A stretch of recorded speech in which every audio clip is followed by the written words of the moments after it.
A lo largo de la historia son muchos los reyes que han pasado por nuestro mundo, pero sin lugar a dudas no ha habido ni habrá un rey más impresionante y espectacular que Jesucristo. Estudiar su ejemplo, su amor, su humildad, su mensaje y cada una de las obras que realizó te ayudarán a marcar la diferencia en tu manera de vivir cada día. El pastor Moisés Peinado te trae una nueva serie de predicaciones titulada El Rey de Marcos, invitándote a conocer al que es el Rey de Reyes.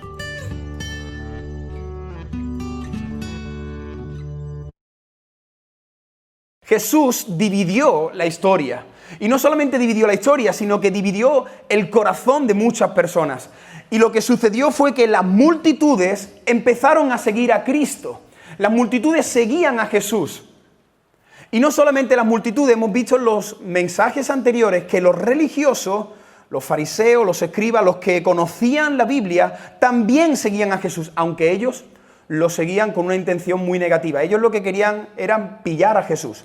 Estaban con lupa siempre tratando de encontrar un fallo en la vida de Jesús. Pero hoy vamos a colocar el foco en otro lugar. Hemos estado viendo las multitudes, hemos estado viendo los religiosos, pero ahora vamos a colocar la atención, el énfasis en otro grupo. Y te invito a que vengas conmigo al Evangelio de Marcos y el capítulo 3, versículo del 7 al 19. El Evangelio de Marcos, capítulo 3, versículo del 7 al 19, y he titulado este mensaje La llamada del Rey. Marcos 3, del 7 al 19, y para todos aquellos que estáis anotando, La llamada del Rey es el título de nuestra predicación. ¿Tienes ahí tu Biblia? Pues acompáñame en la lectura. Marcos 3, del 7 al 19, La llamada del Rey. Y dice así la palabra del Señor: Mas Jesús se retiró al mar con sus discípulos, y le siguió gran multitud de Galilea, y de Judea, de Jerusalén, de Idumea, del otro lado del Jordán, y de los alrededores de Tiro y de Sidón. Oyendo cuán grandes cosas hacía, grandes multitudes vinieron a él.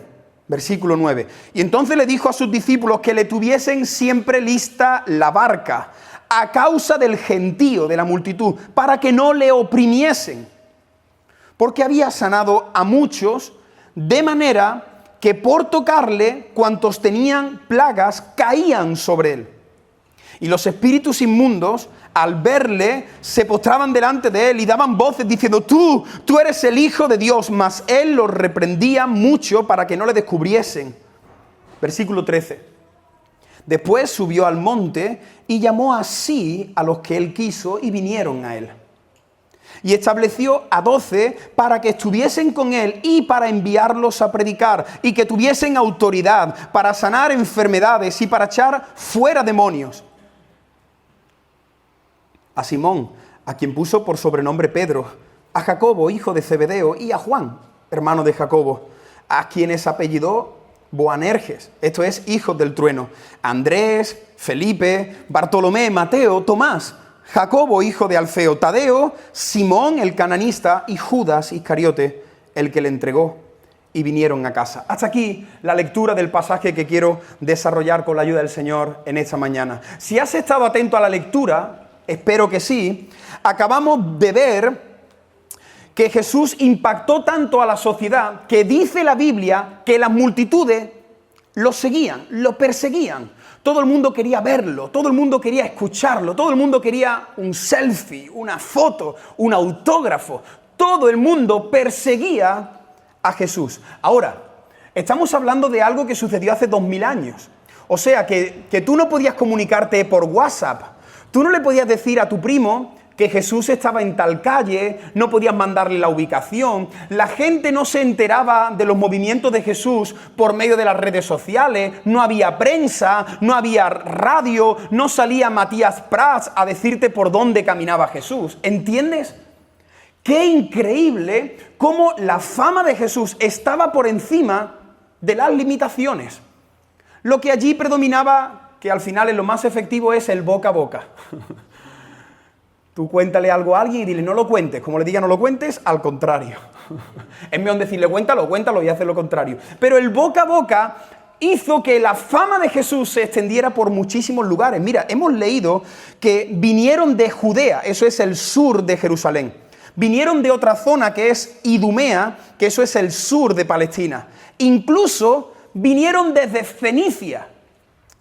Puedes mirar luego en el mapa, si tienes una Biblia, la cantidad de kilómetros que hicieron las personas para ver a Jesús. Hoy nuestro hermano ha dicho, ¿quién viene de tantos kilómetros? Pues lo mismo. En aquel acontecimiento venían personas de mucha distancia. Ahora la pregunta que tendríamos que hacerle al texto es, ¿por qué las multitudes iban a buscar a Jesús? ¿Por qué alguien estaba dispuesto a montarse en un carro desde Fenicia, llevarse días para ver a un chico de 30 años de Nazaret? ¿Por qué alguien cogía a su mujer y a sus hijos y caminaba durante largas horas y una carretera muy complicada para ver a un rabino de Nazaret? ¿Por qué las multitudes buscaban a Jesús? Mira, lo primero, quiero decirte que las multitudes no buscaban a Jesús para adorar a Jesús. Eso es lo primero que quiero que entienda. La gente no estaba buscando a Jesús porque tenían un deseo de adorar a Cristo. Todo lo contrario. Ellos buscaban a Jesús porque estaban enfermos. Si alguien tenía miopía, si alguien tenía un dolor en la espalda y lo había intentado todo, pues dicen, si ese hombre está sanando, si es cierto lo que han llegado a mis oídos, yo quiero que me sane. También la gente buscaba a Jesús porque en aquella época, al igual que hoy día, había mucha gente endemoniada. Así que las personas que se acercaban a Jesús, lo que buscaban eran su propio beneficio. Dice el pasaje que acabamos de leer, que en esta ocasión le aplastaban entre tantas personas que Jesús tuvo cierto temor, por decirlo de alguna manera, a que algo sucediera en medio de la multitud. Y entonces le pidió a sus discípulos, le dijo, preparad una barca, porque aquí la gente se está volviendo loca. Aquí todo el mundo se está echando encima de mí, la gente quiere que los sane, los espíritus se están acercando. Y entonces Jesús pensó en una estrategia, tener una barca lista por si necesito separarme un poco y que la gente quede en la orilla y yo sigo predicando desde el mar. ¿Qué escena? ¿Puedes visualizar esta escena? Jesús, las multitudes cerca del Mesías, parece una escena bonita, ¿no? Marcos 3 parece una escena donde las multitudes buscan al Señor, pero esta escena es terrible. Esta escena no es una escena bonita. Esta escena lo que muestra es el egocentrismo que hay en el corazón del ser humano. No te equivoques. El hombre del siglo I y el hombre y la mujer del siglo XXI buscan a Dios para su propia conveniencia. Espero que quizás si hay alguien aquí que ha venido buscando a Dios para su propia conveniencia, que hoy este mensaje cambie tu vida de manera radical. El corazón del ser humano hace exactamente lo mismo. Buscamos a Dios cuando tenemos el agua hasta el cuello. Cuando las cosas van bien, Dios en su sitio y yo en el mío. Pero si la enfermedad me visita, entonces clamo a las vírgenes, a los santos, y si tengo un primo evangélico, le digo que rece por mí. ¿Te suena esto de algo? Ese es el ser humano. Al ser humano no le interesa Cristo. Al ser humano no le interesa la gloria, la fama. No queremos saber nada de Dios. Ese es el ser humano, el miserable ser humano. Las multitudes solo querían estar sanos, volver a casa felices. Ellos se preocupaban por su reino, su diminuto reino. Que me duele la espalda, pues voy allí y que me sane. Las multitudes no buscaban a Jesús para que les perdonara de sus pecados. ¿Qué va, hombre? Mira cuántas personas se acercaron a Jesús pidiendo el perdón por sus pecados. Las multitudes buscaban a Jesús para que les sanara sus cuerpos físicos. El pastor y teólogo Sugel Michelin dice una frase impresionante. Dice lo siguiente: de nada sirve sanar a una persona de su enfermedad si al final de cuentas va a morir y se va a ir al infierno por causa de su pecado. Así que el problema más serio del hombre no es su salud física. El problema más grande del hombre es reconciliarse con Dios. ¿Entiendes la argumentación, la frase? ¿Y cuántas veces no te ha pasado a ti de un familiar, de un amigo que te ha dicho: ora por tal persona que está hospitalizado. Y espero que esto se entienda, lo voy a decir aquí entre comillas. Por supuesto que oramos para que el Señor la sane, pero lo más importante no es que salga bien de la habitación 315. Lo más importante que necesita tu primo, tu vecino, tu amigo, es la salvación de su alma. Y quiero que entendamos esto, iglesia. Cuando tú ores por sanidad, tienes que orar también por salvación. Porque a veces nos alegramos. Uy, el Señor lo ha sanado, el Señor lo ha sanado. ¿Y si lo atropella un coche esa tarde? ¿Dónde pasa la eternidad? Y los cristianos muchas veces se nos olvida esto que estamos diciendo, que la gente solo busca a Dios para su propia conveniencia. En la antigua iglesia donde estuvimos, había una mujer que estuvo pidiéndole a Dios, nos estuvo diciendo que Dios la sanara de un cáncer en su pecho. Y ahí estuvimos toda la iglesia pidiendo, y ¿sabes qué? Dios en su misericordia la sanó. ¿Tú crees que pasó por la iglesia a dar gracias? ¿Tú crees que se está reuniendo en la congregación? ¡No! Porque ahí vemos los leprosos que buscan a Dios y luego se vuelven 9 a sus casas y a sus quehaceres. Así que yo quiero que todo creyente que esté aquí entendamos esta realidad. Las personas no necesitan la sanidad de sus cuerpos. Las personas necesitan la salvación de sus almas. Y a veces hay que decirle al Señor, Señor, sana, si por medio de esta sanidad te va a conocer. Y déjalo así, si por medio del sufrimiento te va a conocer. Porque lo importante es que te conozca. No desperdicies el sufrimiento, utiliza esto.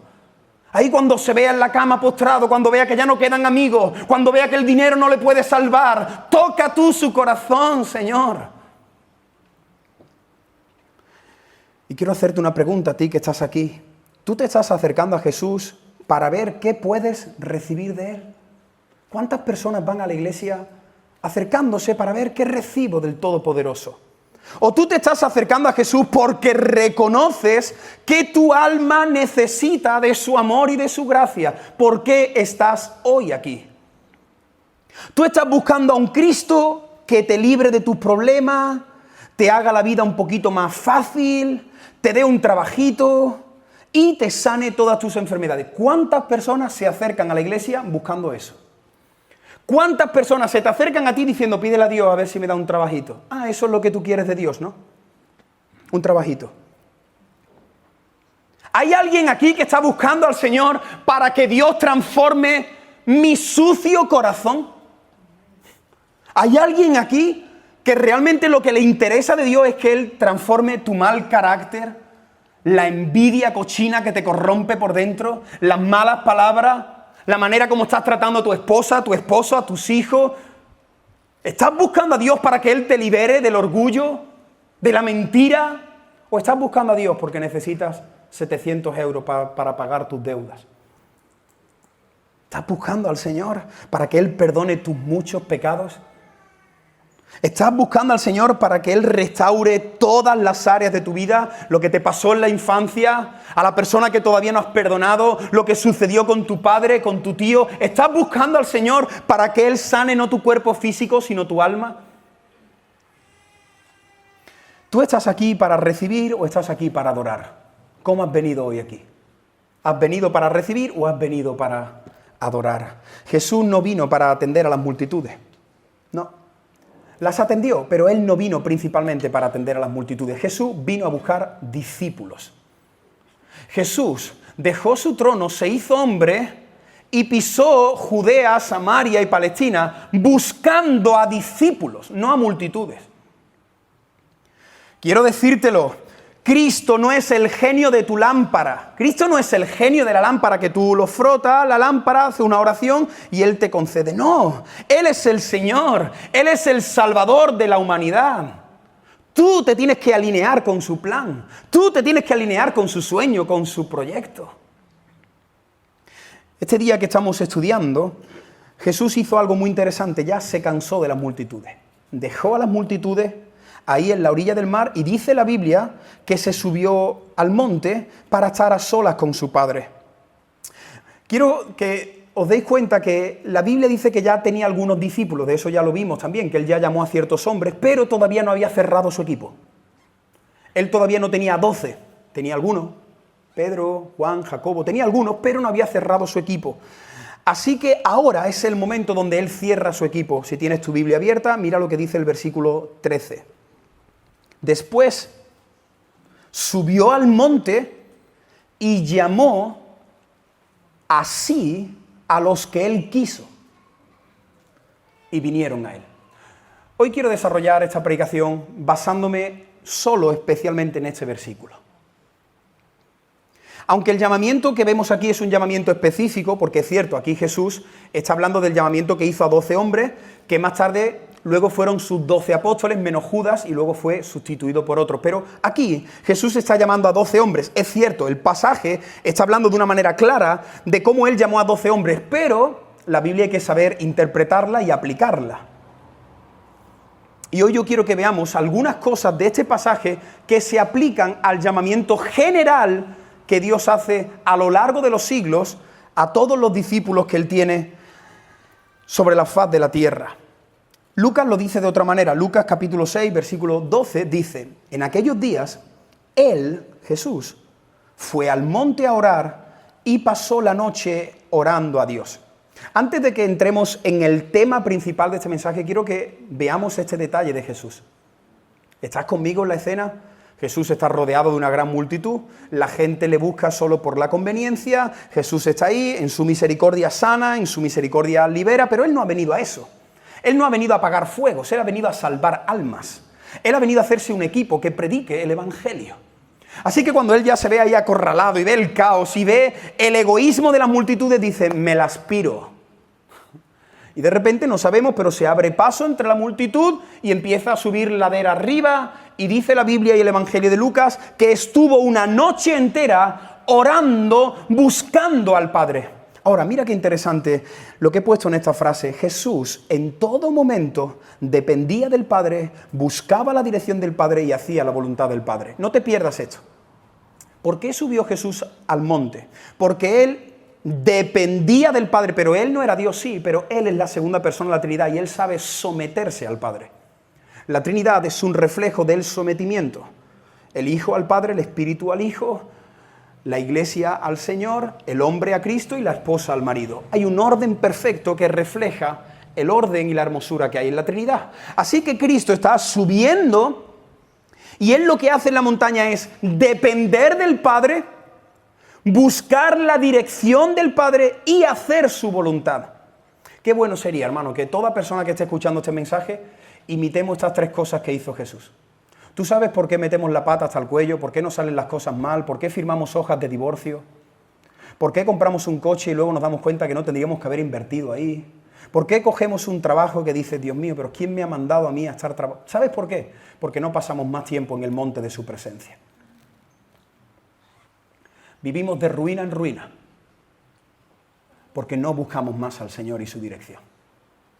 Apunta estas tres palabras. Nosotros necesitamos el ejemplo de Cristo, necesitamos dependencia, necesitamos dirección y necesitamos someternos a la palabra de Dios. Te lo voy a volver a repetir. Si tú quieres que te vayan las cosas bien, tú tienes que subir al monte de su presencia. Tú tienes que estar tiempo con el Señor. Y ahí tienes que mostrar que dependes de Él. Que no mandas tú, que no decides tú, que Él es el Señor de tu vida. Moisés, ¿y si llevo 2 semanas y no recibo respuesta? Pues una semanita más. Sobre todo cuando tienes que tomar decisiones que van a afectar al resto de tu vida. Espero que nadie aquí mañana le diga al Señor: Señor, ¿qué compro en el Mercadona? Espero que se esté entendiendo. La pregunta es: Señor, ¿a quién le pongo el anillo? Señor, ¿con quién me caso? Señor, ¿firmo una hipoteca de 40 años aquí? Señor, este trabajo que me están prometiendo esto, pero me está alejando de ti, ¿este es el trabajo que tú tienes para mí? Esas son las decisiones que tenemos que llevar a la presencia de Dios para luego no estar por ahí sufriendo, pagando las consecuencias de nuestro error. Así que cuando estamos con Dios, mostramos que dependemos de Él. Segundo, que necesitamos su dirección. Señor, o me guías o me pierdo. Tengo 2 decisiones, tengo 3 decisiones. Abre puertas, cierra puertas, ve delante de mí. Y lo tercero y último, me voy a someter a lo que tú digas. A lo que tú digas, Señor. Y a veces La gran mayoría de las veces la respuesta está en la Biblia. Y hay otras ocasiones donde tendrás que esperar el trato de Dios contigo, escuchar a personas temerosas del Señor. He puesto aquí una frase que dice: no hagas tu vida en el valle sin subir cada día al monte de su presencia. El valle representa este mundo de ruido, de estrés, de caos.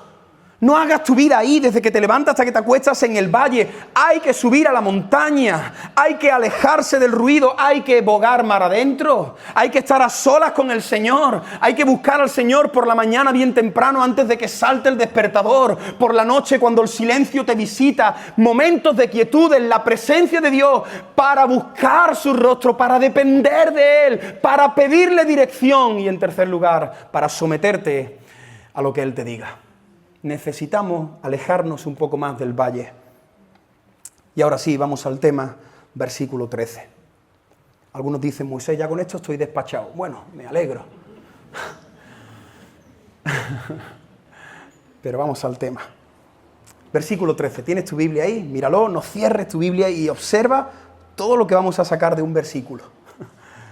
Y cuando estuvo ahí en la montaña, pasando una noche, buscando la dirección, sometiéndose y dependiendo del Padre, que eso es lo que hizo en la montaña, después de ese momento, versículo 13, después subió al monte y llamó así a él a los que él quiso. Cuando Jesús descendió por la mañana, después de pasar una noche entera delante de la presencia del Padre, él comenzó a llamar a un grupo específico, a un grupo limitado. Y la pregunta es: ¿y por qué 12 y no 15? Él llamó a 12. Algunos teólogos dicen que esto está apuntando a la nueva tribu de Israel, al Israel universal. En el antiguo pacto, Dios en su gracia llamó a Israel y la dividió en 12 tribus, y ahora hay cierto paralelismo y Dios está llamando a 12 hombres que pueden representar que ahora viene un tiempo nuevo de gracia, donde la salvación va a ser abierta a todas las culturas, razas, tribus, lengua y nación. Así que le está llamando a 12 hombres que luego pasaron a ser los 12 apóstoles. No te asustes porque vamos a ir muy rápido, pero si estás anotando, el tema que vamos a hablar hoy, el título de este punto principal son 10 características de la llamada del rey. Apunta ahí. Vamos a ver 10 características de la llamada del rey. Moisés, ¿tú vas a sacar 10 características del versículo 13? Vamos a intentarlo.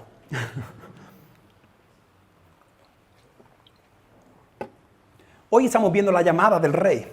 La llamada del rey. Él sube a la montaña, pasa tiempo con el Padre y cuando desciende empieza a llamar a la lista de hombres que hemos mencionado antes. Y esto es muy interesante. Hace poco lo veíamos en una de las predicaciones. ¿Cómo es posible que Jesús llame a un hombre, lo deje todo, las redes, su trabajo, su mujer, los niños, su hipoteca y le siga? Porque el Señor realizó una llamada. Así que vamos a ver 10 características de la llamada del rey. Y como he dicho antes, estas características estaban enfocadas a estos 12 hombres, pero podemos aplicar principios bíblicos para nosotros. Vamos a ir a un ritmo constante, así que por favor ve anotando. No tenemos el tiempo para profundizar en cada una de estas características, pero quiero que de una manera panorámica podamos ver lo que Dios ha hecho con nosotros al llamarnos. Primer punto, el rey llama por amor y por gracia. El rey llama por amor y por gracia. ¿Qué pasa? ¿Que Jesús necesitaba ayuda? No. Él fue el que dijo: sea la luz. Si él hubiera necesitado ayuda, simplemente tendría que mirar al Padre y decir: mándame alguna legión de ángeles. Y los ángeles, que son mensajeros que vienen a servir, se hubieran puesto a disposición del Mesías. Así que no olvidemos que Cristo, cuando llama, lo hace en su amor y en su gracia. Efesios capítulo 2, versículos 8 y 9. Mira cómo respaldamos este primer punto. Efesios 2, 8 y 9 dice la Biblia: porque por gracia sois salvos. Por gracia. Y esto es por medio de la fe. Y esto no es de vosotros. Esto no es de vosotros. Esto es un don. La palabra don en su original significa regalo. Así que por gracia Dios te ha llamado y esto es un don que Dios te ha dado. No por obra. Ya basta de tantas obras. Ya basta de creer que Dios se ha fijado en nosotros porque es que somos muy buenas personas y porque yo ayudo al vecino y porque colaboro con UNICEF. Que no es por obras, que es por gracia. ¿Para qué? Para que nadie se gloríe, porque al final los que confían en sus obras siempre están hablando de sus obras. Y en la salvación tú no te vas a gloriar en nada, tú no vas a golpearte, no vas a ponerte una medallita, tú vas a rendir tu adoración a Dios diciéndole: Señor, gracias por haberme salvado porque yo no sé por qué lo hiciste. Mira, lo que más me llama la atención del versículo 16 al 19, si tienes ahí tu Biblia, observa del versículo 16 al 19, que se da la lista de los hombres. ¿Sabes qué es lo que más me llama la atención de esos hombres? No me llama la atención nada. Eso es lo que más me llama la atención. Que no me llama la atención nada. ¿Que es un juego de palabras? No, es la realidad. Yo leo Pedro, Santiago, Juan, Andrés, Felipe, Bartolomé, Mateo, Tomás, Jacobo, Tadeo, Simón, Judas. ¿Qué te llama la atención de estos 12 hombres? Nada. Y espero que entiendas esto que estoy diciendo, porque Jesús no hizo un casting. Jesús no escogió a los mejores. Ellos, estos 12 hombres, no eran mejores que sus vecinos. Él no se acercó a la asesoría de Capernaum y le dijo allí: mira, ¿me podéis asesorar quiénes son las personas que tienen aquí el currículum, los mejores posicionados? No. Estos hombres no tenían grandes carreras universitarias. Ellos no eran elocuentes, ellos no tenían capacidades, habilidades, destrezas. Eran hombres sencillos como tú y como yo. Así que lo que más me llama la atención de esta lista es nada. No había nada de valor en ellos. No eran especiales. Ellos no estaban iluminados entre la multitud. Ellos eran iguales de pecadores. He puesto esta frase que dice: el Rey no nos llamó porque éramos especiales. Somos especiales porque el Rey nos llamó. Cuidado con aquella persona que cree que Dios lo ha salvado porque él desde pequeño buscaba a Dios, tenía inquietud por las cosas espirituales. Que no. Que tú no eres especial. Eres especial porque Dios ha puesto su mirada en ti. Eso te hace especial, no lo contrario. Segunda característica. El rey llama a quien quiere. El rey llama a quien quiere. ¿Te has dado cuenta lo que dice el versículo que estamos estudiando? Llamó así a los que ¿qué? Míralo ahí. A los que él quiso. Tú dices: Moisés, ¿y en el original qué dice? A los que él quiso. Y en la versión Dios habla hoy o Dios habla mañana, que una que están haciendo nueva, Dios habla mañana. A los que él quiso. Pero Moisés, ¿tú me estás diciendo que Dios llama a los que él quiere? Yo no, te lo está diciendo la palabra de Dios. Quizás alguien aquí puede decir o pensar: Dios no puede hacer eso.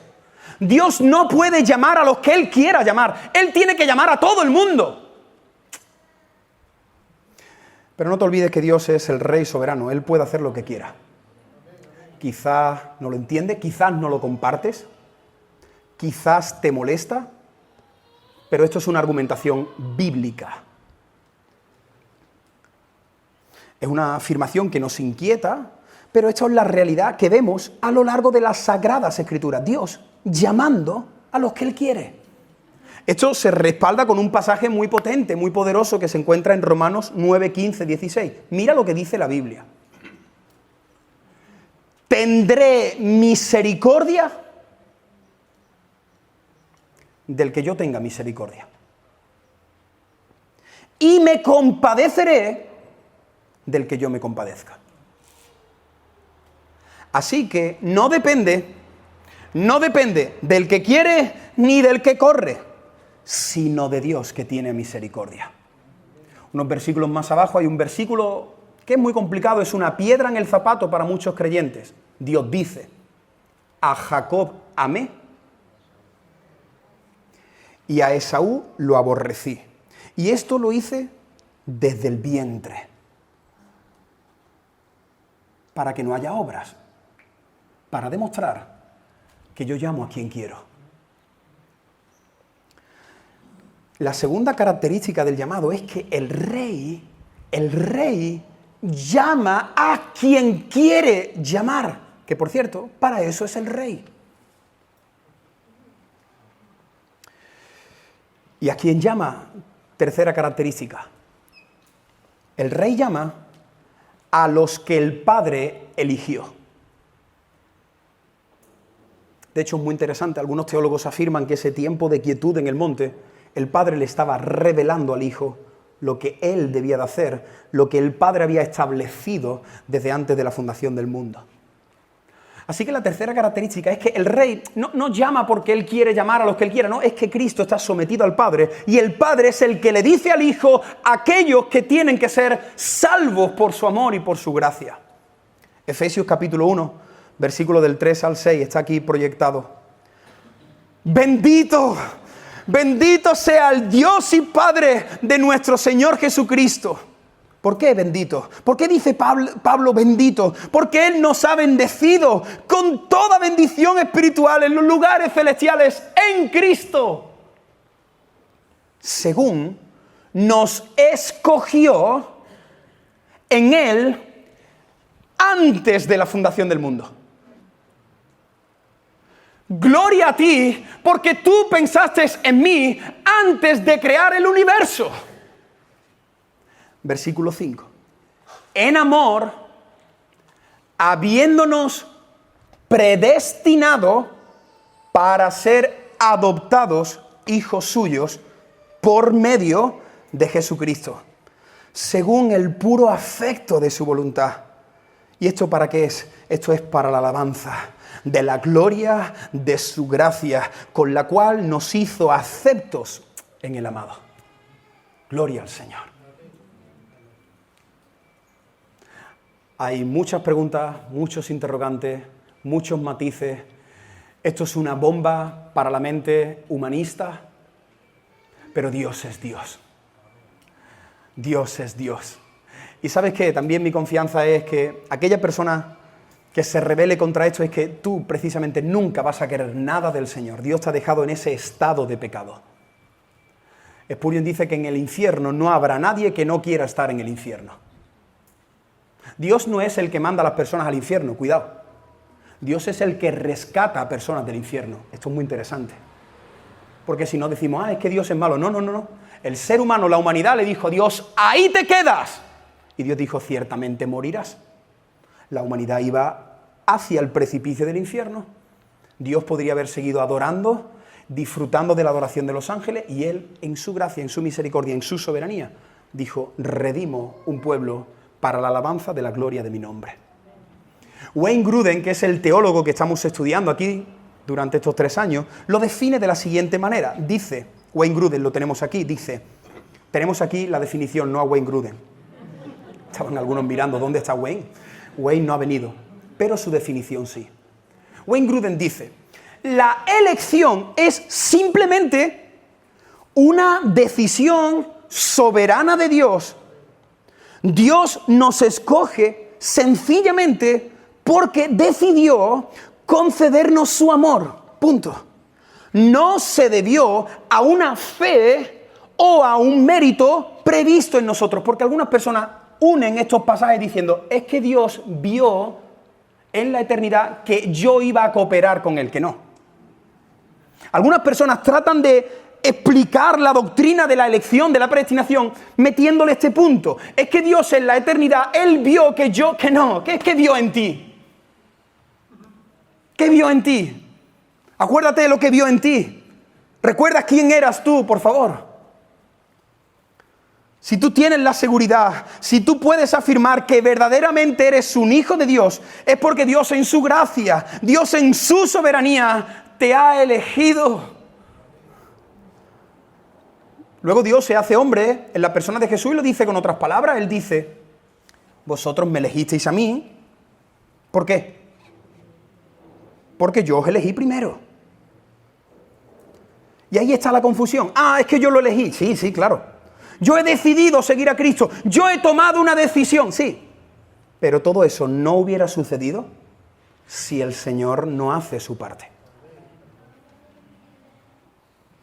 Cuarta característica. El rey llama por nombre. El rey llama por nombre. El rey llama por nombre.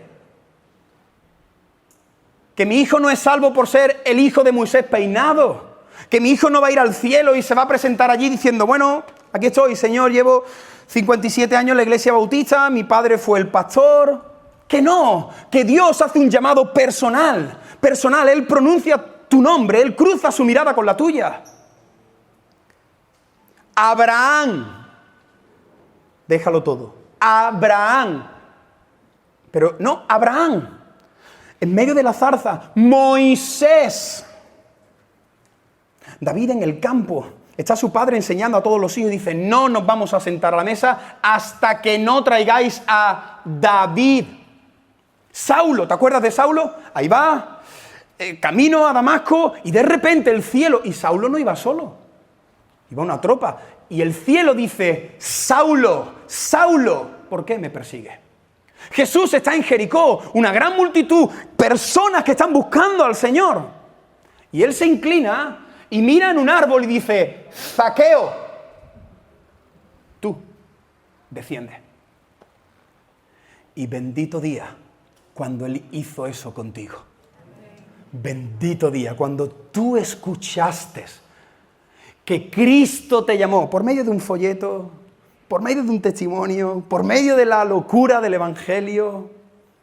No lo sé, pero bendito día cuando tú sentiste en tu corazón que Dios te llamaba a ti. Y tú dices, pero si conmigo está ¿y por qué? Es que te está llamando a ti en este momento.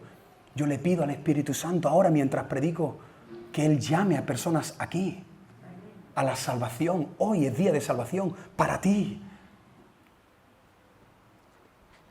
He puesto esta frase que dice, si el rey no te llama, no puedes seguir al rey. Si el rey no te llama, no puedes seguirle. Además, es que no solo el hombre no puede, que es que siempre parece como que el hombre pobrecito, y siempre miramos estas posturas desde el hombre pobrecito y como Dios, que no estás entendiendo una correcta antropología. La antropología es lo que la Biblia dice del hombre. Y lo que la Biblia dice del hombre es que somos miserables, que somos pecadores, que nos recreamos en nuestro pecado, que cuando terminamos de pecar decimos mañana más. Así que el hombre no solo no puede acudir a Cristo, el hombre no quiere acudir a Cristo. Porque el hombre es voluntario de su propio pecado. Él es esclavo voluntario de su propio pecado. No queréis venir a mí, no queréis, no solo no podéis. El pecado no solo ha dañado el libre albedrío para que el hombre acuda a Dios, no solo ha hecho eso, es que ahora el hombre tiene enemistad contra Dios. El hombre no quiere a Dios, quiere al Dios que lo sana. Quiere al Dios que le da el dinerito. Quiere al Dios que restaura su familia. Pero al Dios que viene a ser el Señor de mi vida, ese a la cruz. Quinta característica del llamado. El rey llama para justificarnos. Para justificarnos. ¿Por qué el Señor llamó a estos hombres? ¿Por qué el Señor te llamó a ti? Para justificarnos. Quizá alguna persona aquí dice, Moisés, explícame esa palabra, en unos segundos la veremos. Esta argumentación está respaldada, por ejemplo, hay muchos versículos, pero he querido utilizar Romanos 3, 28, que dice, concluimos. Pablo está dando una cierta argumentación y dice, concluimos. Concluimos pues que el hombre es justificado por fe sin las obras de la ley. Por favor, que nadie aquí ponga su confianza en sus obras. Nadie. Que nadie aquí vaya contando al día cuántas obras buenas he realizado. Que nadie aquí se presente en su tiempo de oración diciendo, Señor, hoy he hecho... No caigas ahí. Porque entonces el diablo también te va a recordar las cosas malas que has hecho. Y seguro que no hay comparación. No pienses, de verdad, y esto con todos mis respetos, pero el catolicismo ha impregnado la mente de las personas enseñando la salvación por obras. Y la Biblia dice que nuestras mejores obras son como un trapo de inmundicia. Porque sí, es cierto, hacemos buenas obras, pero ¿y qué hacemos con las malas? ¿Dónde las metemos? Y muchas veces hacemos obras buenas y no las hacemos para que Dios sea glorificado. Las hacemos para sentirnos bien, para ser vistos, para ayudar al prójimo. Justo en el momento que Jesús viene a buscarte, justo en el momento que Él te llama, justo en el momento que Él te da el don de la fe, que eso es otra, la fe es un don. En el momento que tú recibes ese don, lo que tú tienes que hacer, el fruto de tener ese don, es arrepentimiento. Tú te arrepientes de tus pecados. Empiezas a ver tu miseria y dices, Dios mío, pero ¿cómo puedo ser así? ¿Cómo llevo 40 años viviendo de esta manera? Y entonces te arrepientes, pero te arrepientes porque Dios te ha dado la facultad, la gracia de arrepentirte. Y cuando te arrepientes buscas al Señor y Él perdona todos y cada uno de tus pecados y te justifica en las obras de Cristo. ¿Tú sabes por qué tú vas a llegar al cielo? No es por tu capacidad de obedecer, no es por las disciplinas espirituales, no es por tu tiempo de oración, de ayuno, de intercesión, de asistir a una iglesia. Tú vas a llegar al cielo por las obras que Cristo ha hecho, que las ha puesto a tu cuenta. La justificación, en definitiva, explicándolo de una manera muy resumida, es que cuando yo me acerco a Dios sin Cristo, Dios dice, tú eres culpable. Toda persona que no tiene a Cristo, la Biblia dice que cuando muera estará delante de un gran trono, delante de un gran juez y será juzgado. Y ahí el juez justo y santo dictará su sentencia y te dirá, tú eres culpable. Durante toda tu vida tú me has dado la espalda a mí. Pero ahora la buena noticia, la justificación es que Cristo ha venido a representarnos. Él ha vivido una vida de obediencia, de perfección y la ha puesto a tu cuenta. O sea, antes de conocer al Señor yo era culpable, en el momento que conozco a Cristo, Dios me declara inocente. Tú tienes una deuda, vas a pagar la deuda y te dicen, esta deuda no la tienes que pagar porque otro la ha pagado. ¿Entendéis? Eso es la justificación. Cristo ha pagado toda nuestra deuda. Ahora recibimos una declaración de inocente. Soy inocente. Además, lo más bonito es que Cristo ha perdonado todos nuestros pecados, pasados, presentes y futuros. Ninguna condenación hay para los que están en Cristo. He puesto esta frase que dice, Cristo no solo murió por nosotros, Él vivió por nosotros. Esto ya lo hemos explicado en algún otro mensaje. Él no solo murió, Él vivió. Él pasó por todas las situaciones que tú y yo hemos pasado y sacó matrícula de honor en todas las áreas. Y entonces en la cruz, cuando Él estaba en la cruz, Él miró al Padre y le dijo, Padre, mi vida de obediencia la pongo a cuenta del pueblo que tú me has dado. Así que por favor, cancela todos sus pecados y yo que soy inocente, golpéame a mí y abrázalo a ellos. El Señor te ha llamado para justificarte, para hacerte libre de todos tus pecados. Y si hay alguien aquí que lleva una mochila de pecado en su corazón, cosas que te avergüenzas, cosas que no te dejan dormir, ven a Cristo. Da igual lo que hiciste. Moisés, mira, es que tú no sabes mi historia, ya, pero tú no sabes lo que Cristo ha hecho en la cruz. Moisés, yo he sido una persona muy mala, ya, pero Cristo ha sido alguien muy bueno. Sexto punto, el Rey llama para salvarnos. Él no solo nos justifica, Él viene, Él se acerca para salvarte. Romanos 8:30 dice, a los que predestinó, a estos también llamó. Y a los que llamó, a estos también justificó. Y a los que justificó, a estos también glorificó. Este pasaje es impresionante. Aquí se ve el péndulo que va desde un lado de la eternidad hacia el otro lado de la eternidad. A los que el Señor predestinó, a esos los llamó. A los que llamó, Cristo los justificó. Y a los que justificó, el Señor los glorificará por los siglos de los siglos. ¿Veis? Toda la doctrina bíblica encerrado en este versículo. Si Cristo ha pronunciado tu nombre, si Cristo ha derramado hasta la última gota de su sangre en la cruz del Calvario, eres salvo para siempre. Salvo, siempre salvo. Moisés, ten cuidado con lo que dices, que no. ¿Por qué? ¡Qué miedo! ¡Qué tristeza que no podamos presentar el Evangelio con esta maravillosa noticia! Que si Cristo te ha salvado, eres salvo para siempre. Y entonces están algunos, bueno, Moisés, ¿y si ahora alguno escucha esto y se pone a pecar? Y aprovecha esto y lo utiliza como un as en la manga para de vez en cuando, los fines de semana, salir a bailar a la discoteca y perrear con los amigos. Que no. Que aquel que ha nacido de nuevo no quiere practicar el pecado. Peca, claro, tropieza, pero no dice en su corazón, el sábado voy a pecar. Si alguien en esta sala cree que es salvo y está maquinando el pecado del martes, con la palabra de Dios en la mano, quiero decirte, tú no eres hijo de Dios. El Hijo de Dios peca 1000 veces y se arrepiente 1000 veces. El Hijo de Dios peca y luego una lágrima corre por su mejilla. Pero el Hijo de Dios no maquina su pecado. Ese no es hijo de Dios. Pero el que es salvo confía en Cristo.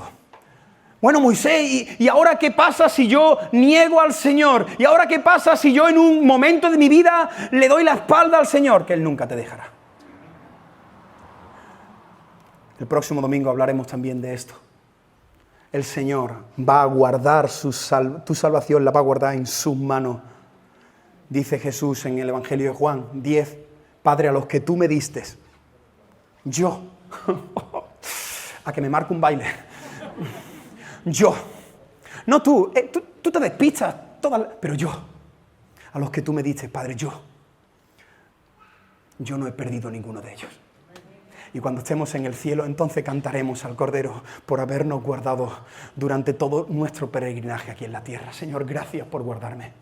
Gracias por traerme siempre al redil. Gracias porque tú eres el buen pastor. Gracias porque tú dejas las 99 y no te detienes hasta encontrarme de nuevo. Quizás hay alguien aquí que estás aquí porque eres una oveja perdida del Señor. Alabado sea su nombre. La salvación no es la meta, la salvación es el camino. Hay muchos creyentes que creen que la salvación es cuando lleguemos allí, que somos salvos hoy. Hoy, celebra que eres salvo hoy. El Señor te ha salvado de este mundo, del pecado. Somos salvos hoy. La salvación es un presente continuo, es un proceso, no es la meta. Séptimo punto. El rey llama para perfeccionarnos. Eso, si estás escribiendo, puedes poner entre paréntesis, santificarnos. El Rey te llama y no te manda al cielo directamente porque Él quiere aquí hacer un proceso en ti para que cada vez se vea más a Cristo en ti. Esto es perfeccionarte o teológicamente santificarte, ir quitando todo lo que sobra y poniendo todo lo que falta de Cristo en ti. Filipenses 1:6, ¿verdad que lo conocemos? Estando persuadido, estoy seguro, estoy convencido, dice Pablo, que el que comenzó en vosotros la buena obra, Él la perfeccionará hasta el fin de los días.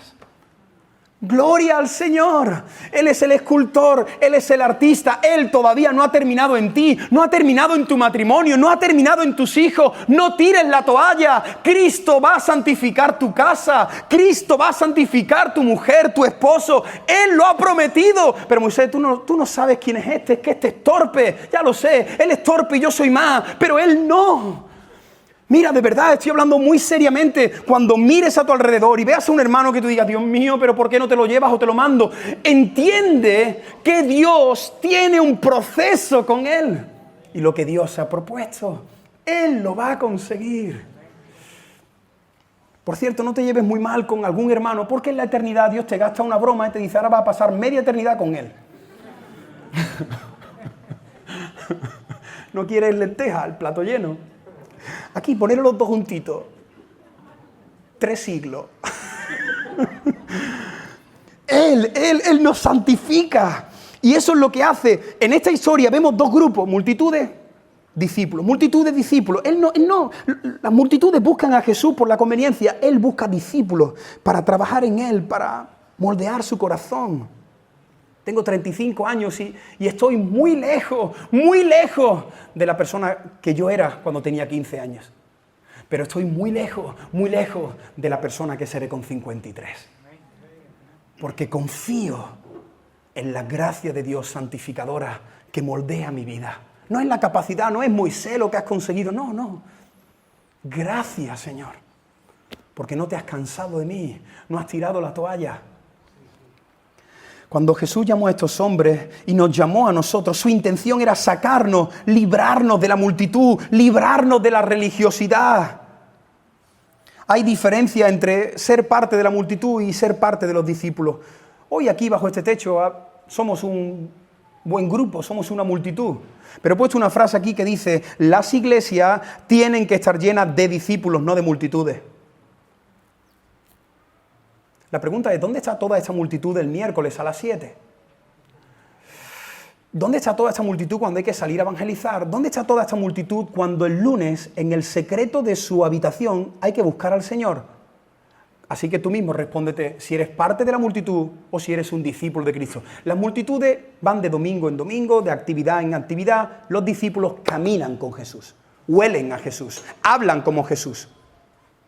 En Hechos de los Apóstoles hay un versículo impactante que cuando vieron a los apóstoles le dijeron, reconocían que habían estado con Jesús. Ya Jesús no estaba, pero ellos hablaban como Jesús, actuaban como Jesús. Y la gente decía, es que son cristianos, son pequeños Cristos. Octava característica, el rey llama para que estemos con él. Estas últimas son las más bonitas para mí.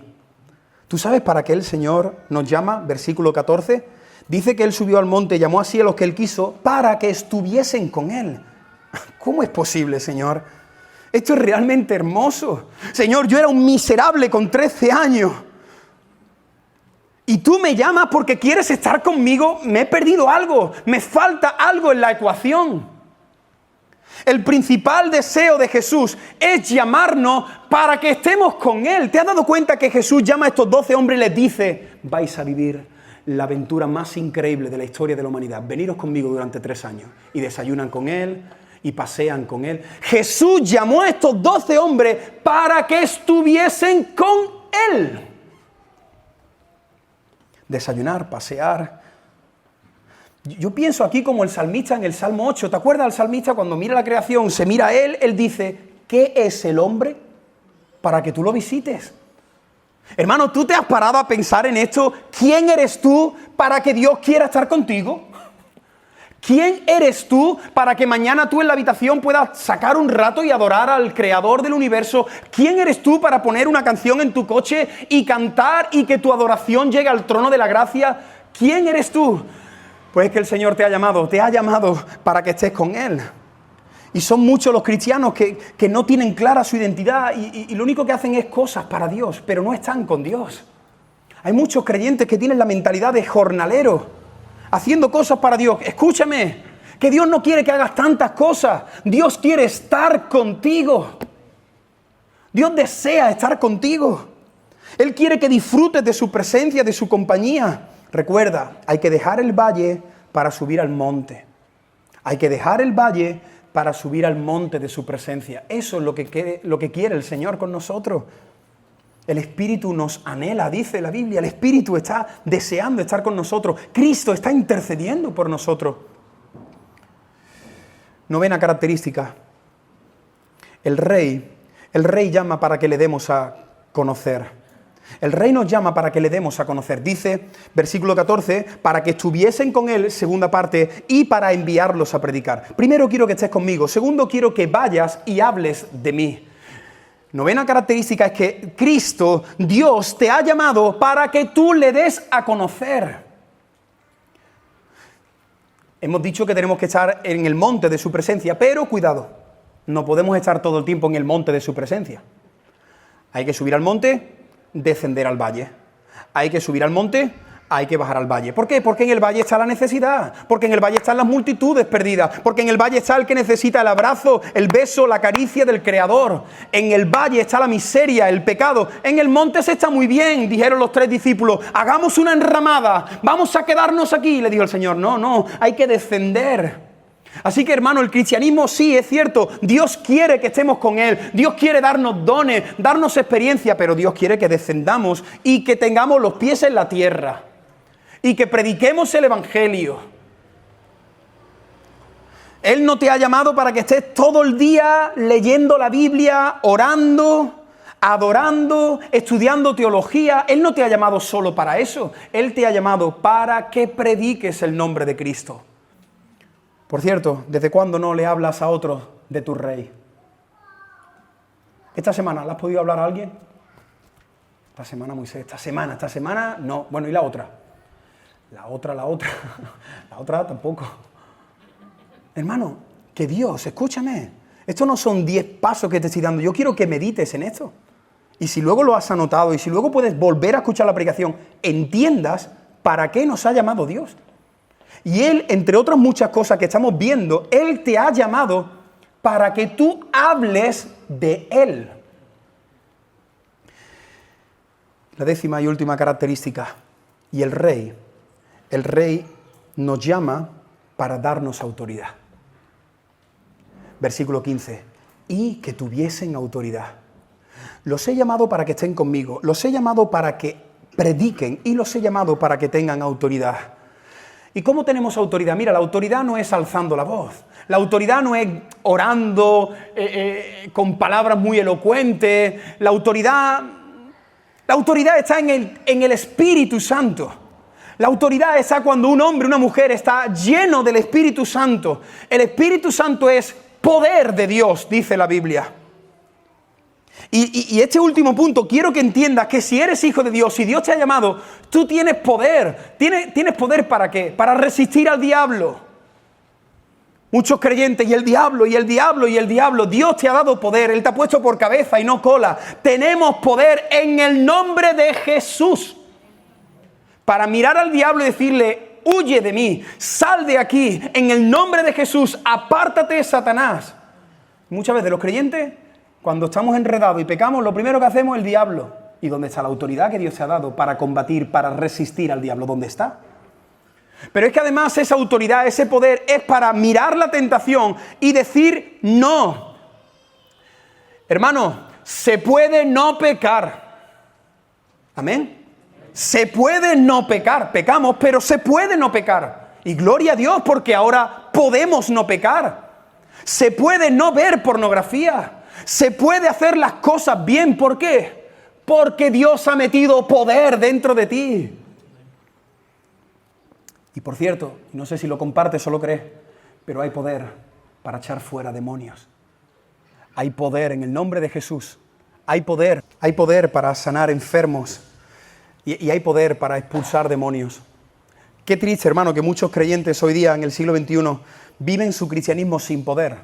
Viven su cristianismo sin autoridad. Iglesias que ya no oran para que Dios realice algo sobrenatural, porque parece que el poder lo hemos dejado ahí para las historias bíblicas, para el momento de Hechos de los Apóstoles, pero no.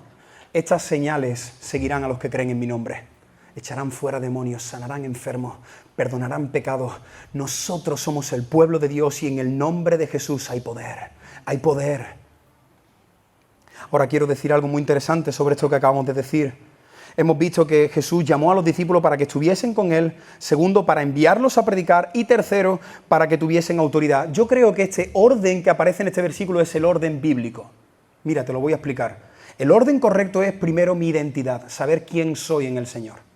Segundo, la misión, entender que estoy aquí para realizar la misión. Y tercero, la autoridad que me acompaña. Y explico esto porque muchas iglesias neopentecostales, muchas iglesias pentecostales carismáticas y por qué no también decir que bautistas empiezan a poner su mirada en la autoridad, en lo que yo puedo hacer, en los dones, en las señales y tenemos que hacer. Y ese no es el orden. El orden es, primero, yo te he llamado para que estés conmigo, para que entiendas que eres mi hijo. Segundo, te he llamado para que prediques. Y tercero, cuando tengas que echar mano de la autoridad te va a respaldar. Estas señales seguirán a los que creen. Nosotros no tenemos que estar buscando las señales. Las señales seguirán a los que creen en mi nombre. Termino este mensaje.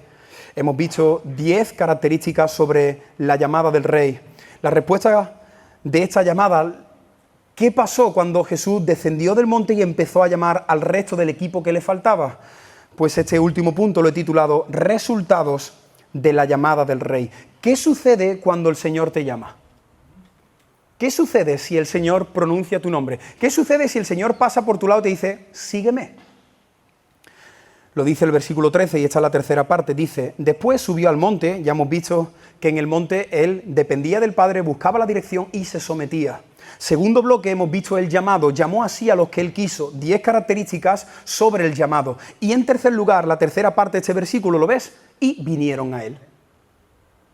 Nadie dijo, me lo voy a pensar, hoy me viene mal, es que tengo un plan el jueves, ¿te importa que nos veamos el viernes? Vinieron a él. Jesús por la mañana, cuando descendió de la montaña, cuando él empezó a mirar a cada hombre, Tomás, vente conmigo. Andrés, deja lo que estás haciendo y sígueme. Felipe, sí, tú, Felipe, acompáñame. Simón, el cananista, puedes venir, únete aquí al grupo. Cada vez que Jesús realizó el llamado específico, las personas literalmente lo dejaban todo para seguir a este hombre, porque él no era un hombre más. Él no era un simple joven de Nazaret, es que el que te está llamando es Dios. El que te está llamando es el creador de tu alma. El que te está llamando es el eterno. Si Dios le da órdenes al universo y el universo responde, ¿qué puede hacer el hombre? Esto es muy interesante. Mira, si Dios le dice al viento hacia dónde tiene que soplar, si Dios dirige los meteoritos, si Dios le da órdenes a un virus llamado coronavirus COVID-19, si Dios gobierna sobre un virus, sobre los vientos y sobre la creación, ¿qué puede hacer el hombre cuando Dios se ha propuesto salvarlo? Obedecer, ir en pos de Él, dejarlo todo y seguirle. Si el Señor te llama, el Señor te enamora. Y vemos las tres cosas que sucede cuando el Señor te llama. Primero, la llamada del rey es efectiva. Primero, la llamada del rey es efectiva. Yo te puedo estar llamando semana tras semana. El padre puede estar llamando a su hijo al arrepentimiento y a la fe. El pastor, todas las personas te podemos estar llamando, pero esa llamada es ineficaz, no es efectiva. Pero cuando el Señor te llama, su llamada es efectiva. O sea, se produce, se obtiene lo que Él quiere. J.I. Packer lo dice de la siguiente manera. J.I. Packer dice, la obra del Espíritu Santo jamás es frustrada. Porque ¿quién trae convicción de pecado? El Espíritu Santo. Y como el Espíritu Santo toque el corazón de una persona, trae convicción de pecado. Así que primero, cuando el rey te llama, eso es efectivo, algo produce. Segundo, la llamada del rey, ¿sabes qué es lo que hace? Vence nuestra oposición, porque hemos dicho en el mensaje que somos enemigos de Dios, estamos tratando de hacerle un pulso al Creador. Pero cuando el Señor se le mete entre ceja y ceja a salvarte, cuando Dios le dice a Saulo que va a matar creyentes, Saulo, Saulo, Saulo empieza a edificar iglesias. Así que lo que hace el Señor es cambiar nuestra naturaleza, quita nuestra enemistad. Jeremías capítulo 20, el profeta tratando de huir del Señor lo dijo con estas palabras hermosas, más fuerte fuiste que yo y me venciste. Jeremías capítulo 20, versículo 7, dice el profeta, tú has sido más fuerte que yo y me venciste. Ahora, a veces cuando se hablan de estas doctrinas, parece que estamos hablando de un Dios que tiene a las personas como títeres, a un Dios tirano, a un Dios que te dobla el brazo y te dice ven conmigo. No, es todo lo contrario y esta es la tercera característica de su llamada y de su respuesta. La llamada del rey conquista nuestro corazón. Cuando el rey te llama, no te dobla el brazo, te toma del corazón, te enamora. No hay nadie que esté siguiendo a Jesús que no esté enamorado de Jesús. Si hay alguien aquí que está por obligación, porque tienes que cumplir, tú no has entendido nada del Evangelio. Jeremías también, en el mismo versículo, dice en la primera parte, me sedujiste. O sea que me enamoraste, que pasaste por mi lado, me miraste y mis piernas temblaron de amor. Me sedujiste, oh Jehová, y fui seducido. Como cuando yo estaba en Chiapas, con 18 años, y de repente una chica descendió del autobús y me enamoró. Me enamoró. Mira que había chicas bajando del autobús. Pues esa me atravesó el corazón. ¿Entiendes? Te estoy poniendo este ejemplo para que entiendas de alguna manera lo que sucede cuando Cristo pasa por tu lado y te mira, seas hombre, mujer, niño o anciano, y te acaricia y te levanta la barbilla y te dice, te amo con un amor eterno. Tú eres mío. He pensado en ti no para que estés viviendo aquí en el fango. Tengo un plan, un propósito, tengo una vida preciosa para ti, aquí también, pero sobre todo en la eternidad. Y entonces las verdades del Evangelio te enamoran, te conquistan. Su llamada es efectiva, su llamada vence nuestra oposición. Y en tercer lugar, su llamada conquista nuestro corazón, que en teología se llama gracia irresistible. No quiero abandonar este lugar sin decir a todas las personas que me estáis escuchando que hoy el mismo rey que hace 2000 años llamó a 12 hombres, está aquí entre nosotros. No lo ves y quizás no lo sientes, pero Él ha prometido estar aquí. Aquel que pasó por Galilea, hoy está paseando por aquí, por ronda de vigilancia, en la provincia de Cádiz. ¿Y sabes para qué Él está paseando por aquí? Él ha venido para librar a alguien aquí de la multitud. Si hay alguien aquí que se identifica con la multitud, si hay alguien aquí que va a la iglesia de domingo en domingo, o quizás hoy sea tu último día y estás aquí de paso, tengo una buena noticia para ti. Hoy estás aquí no porque alguien te ha invitado, hoy estás aquí porque el Rey te está llamando. Hoy estás aquí porque el Rey te está buscando. Hoy tú estás aquí porque necesitas escuchar el mejor mensaje, el mensaje del Evangelio. Tú eres pecador, tú sabes que mereces el justo castigo y la ira del Dios 3 veces santo, pero la buena noticia es que en Cristo Jesús hay salvación para ti. Y si hoy oyes su voz, no endurezcas tu corazón. Si hay alguien aquí que durante este mensaje ha experimentado cómo Cristo te está llamando, cómo Él te está buscando, ahí donde estás, ríndele tu corazón a Él. En otras iglesias te van a decir, acepta a Cristo. No me gusta esa frase. Me gusta más decirte, dile a Dios que te acepte a ti. Me gusta más invitarte y retarte a que acudas a Jesús y caigas delante de Él y le digas, Señor, me arrepiento de mis pecados, me aceptas como tu Hijo.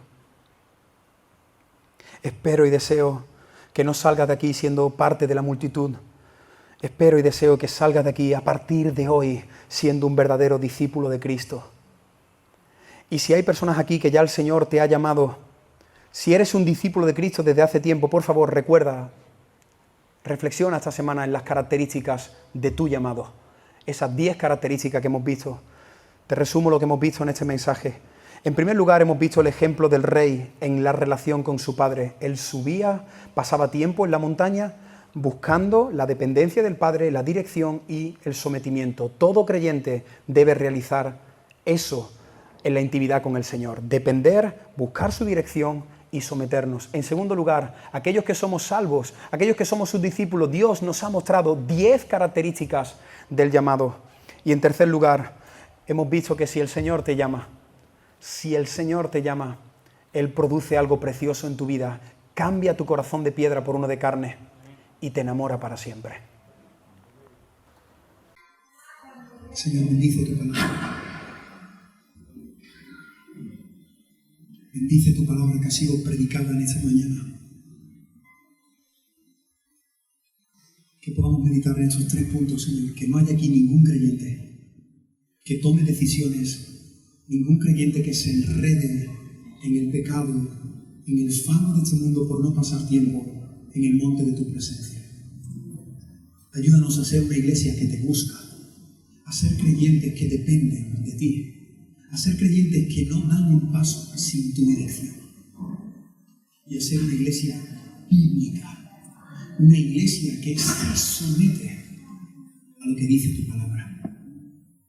Señor, aquí hay muchos de tus hijos, lo sé, y yo te pido que hoy, este domingo, puedan seguir reposando, disfrutando de este día de descanso, recordando que tú nos llamaste, meditando, reflexionando en todas estas características que tiene tu llamado. Pero por favor, quiero insistir un poco más y quiero pedir por amor a tu nombre, salva en este momento. Si hay alguien aquí en este lugar que ha estado viviendo de espaldas a ti, que tenía un concepto distorsionado de la maravillosa persona de Jesús, por favor, he intentado hacerlo con mis torpes palabras, Pero mi confianza no está en esta hora y pico de predicación. Mi confianza está en el poder de tu Espíritu Santo. Mi confianza está en ti, Espíritu Santo, que tú toques el corazón de ese hombre, de esa mujer, que tú quieres salvar y que quieres cambiar su vida para siempre. Por favor, con nuestros ojos ahí inclinados, si hay alguien en este lugar que quiera entregarle su vida a Cristo, si hay alguien aquí que quiera decirle al Señor, Señor, gracias por pasar por mi lado, por perdonarme. Señor, no te acepto a ti, te pido que tú me aceptes a mí. Si hay alguien aquí que no quiere ser parte de la multitud religiosa, sino que quiere caminar con Jesús todos los días de su vida, ahí donde estás, yo te invito a que tú puedas levantar tu mano y puedas decir al Señor, Señor, transforma mi vida, transforma mi corazón. Si hay alguien aquí que ha experimentado la llamada del Rey, ahí donde estás, simplemente levanta tu mano. Me gustaría desde aquí poder orar por ti.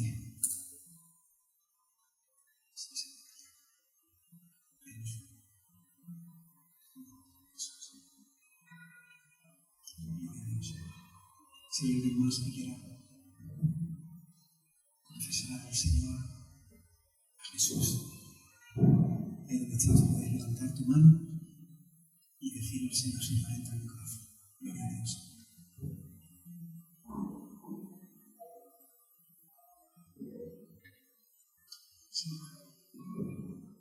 Señor, libera personas, Señor, que no te busquemos, Señor, por lo que podemos recibir de ti.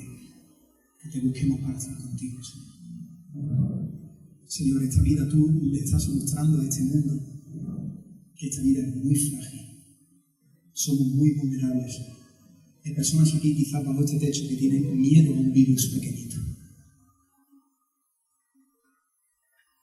Personas que quizás no han venido aquí porque tienen miedo a morir, a que les pase algo físicamente.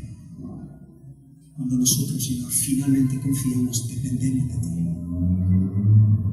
Si hay alguien más aquí que hoy haya tenido un encuentro con la persona de Jesús por medio de la predicación del Evangelio, ahí donde estás, te animo a que levantes tu mano y rindas tu vida al Señor.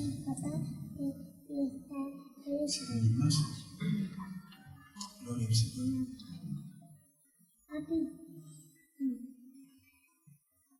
Estas personas que habéis levantado vuestra mano, ahí donde estáis, os animo a que con vuestras palabras, no hay una oración mágica, ahí con vuestras palabras y con vuestro corazón rendido delante de Jesús, os animo a que podáis orar ahora mismo ahí en vuestros asientos.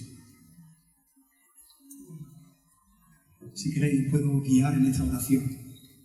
Podéis decir con vuestras palabras o con las mías, pero lo más importante es que no sean palabras, sino que sea algo genuino del corazón. Oremos al Señor. Señor Jesús, gracias, porque tú no solo descendiste del monte, tú descendiste del cielo. Y descendiste del cielo para venir a salvarme. Señor, no entiendo por qué te fijaste en mí, pero lo has hecho. Y en este día quiero entregarte mi vida. Quiero entregarte todas las áreas de mi vida. Quiero que tú seas el Señor de mi vida.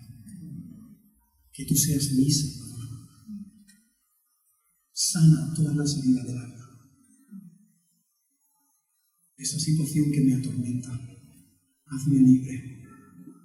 Introduce en mi corazón a tu Espíritu Santo. Guíame todos los días de mi vida. Ayúdame a ser un discípulo tuyo. Y gracias porque hoy te declaro, te confieso, el Señor de mi vida. Y estoy seguro que a partir de hoy, Señor, tú vas a transformar mi vida. Y me vas a guardar hasta que pueda verte cara a cara por una eternidad. En el nombre de Jesús. Amén. Señor, gracias. Gracias por ese día, casi el día de salvación. Te pido que realmente haya sido algo genuino en los que han levantado su mano y en los que quizás no la han levantado, Señor. Tú no necesitas que alguien levante su mano o no lo haga para salvar, pero salva. Te pido que salves. Y a los que ya somos tus discípulos, que nos ayudes a vivir conforme a tu llamado, Señor. Gracias por este precioso día y que tu paz guarde nuestro corazón en medio de todo lo que estamos viviendo. Y presentamos el resto de este día en tus manos para que sigamos santificando este domingo para tu gloria. En el nombre de Jesús. Amén.